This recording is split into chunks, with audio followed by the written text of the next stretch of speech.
So yeah, it's working now, so they can hear us downstairs. It's recording. And it's recording. That's what. Yeah. So where we're at. You summarize where we're at, and then We have the amendment for the second active clause passed, and then the main motion as amended passed. We're now at the third active clause that council directs staff to amend City of Palm River 2025 to 2029 financial plan by the 2751-2025 to increase the project budget for City of Palm River Project 430 Logger Sports Arena by the amount of $30,000 and to increase the project budget for City of Palm River Project 435 Seawalk Repair Project by the amount of $180,000, with the increases funded by the Palm River Community Forest Reserve Fund. thank you. Councillor Elliott had two procedural questions, and then we'll go to Councillor Doubt. My first procedural question is, given that our current motions on the floor that have passed exceed the amount we previously had moved, do we need to rescind our previous motion to expend no more than $650,000? It's in the final motion. I'm just wondering if we have to rescind that one. You're referring to a motion that was made at a previous meeting as opposed to the new dollar value that's in this meeting that will be amended to show the new stuff. Yeah, my question is whether we need to rescind that motion in order to be square. I don't know. This is all a reconsideration. It's the third No, part. this other one was done way back in September or whatever.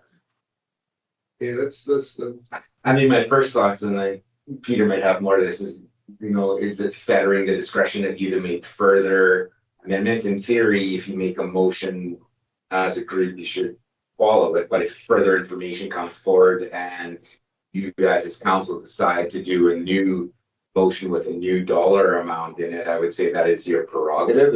And I don't know if you would actually have to go back and rescind the motion. Going back and rescinding every motion that was contrary to a new motion before, it doesn't make any sense. So that's that, unless But that's what's happened in my past when we come with the new information and we need to change something. We rescinded the previous one and made a new one. I'm just wondering if that's what we have to do. I'm not against it. I'm just. I would say that it's not necessary.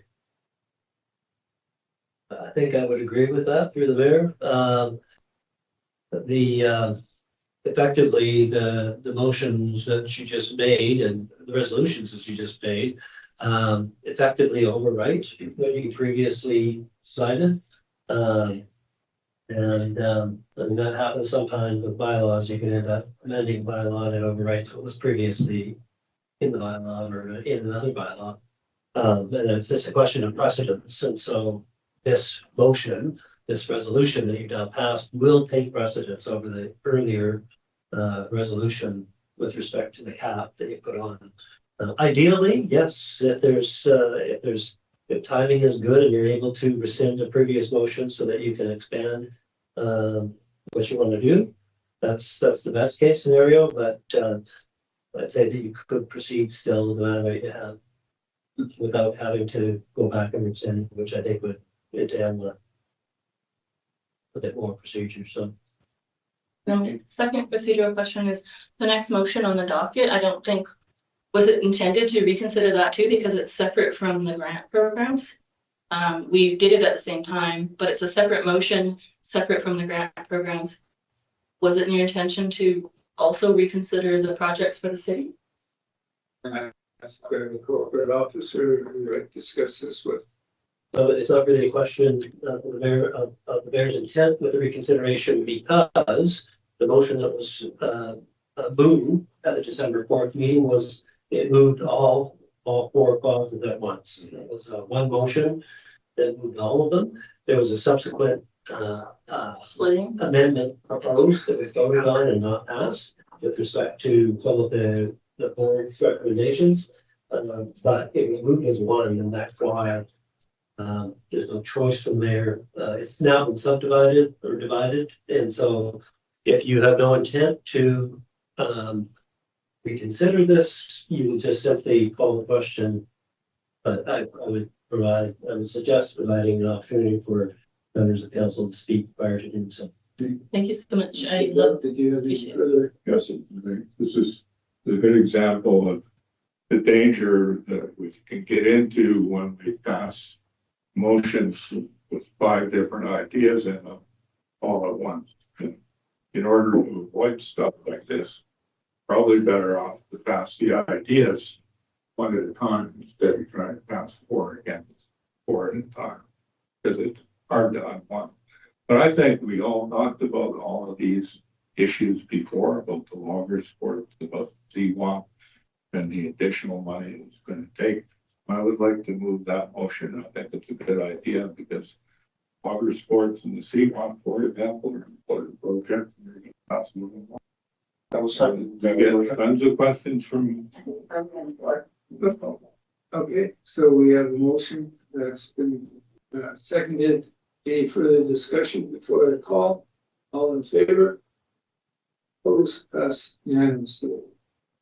Go on to the final board. Yes. Just a question through the mayor to staff. Oh, it's been updated, I think, never mind. Okay, there's a new amount that incorporates the changes that. Yes, okay. Sure. I'm just acknowledging the fact that I don't see our chief financial officer on here too. Okay. Just noticing that, but the amount has been updated and we're assuming the math is correct. But he would be a good. If he's not on there, I can catch them though. Sorry. Somebody wants to put forward a motion. So, seconded by. Okay. Any further discussion before I call the motion? All in favor? Passes unanimously. Good. We'll now go to what used to be 12.2, which